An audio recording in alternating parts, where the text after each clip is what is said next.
May mga guest player tayo, Xavier, pati si Laika, Krisa. Then tomorrow again, we also have a guest player.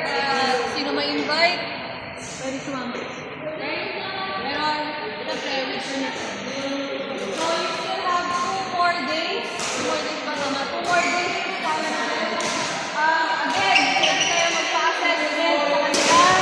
Pwede nyo sila turuan, no problem. Kuya MJ din pala, nandito. So, most likely in the next couple of months, sila pa rin. So, as much as possible, please, talunin nyo sila. Hindi yung balik ng bola. Talunin. Ang goal is talunin. Hindi ibig sabihin, kung gano'n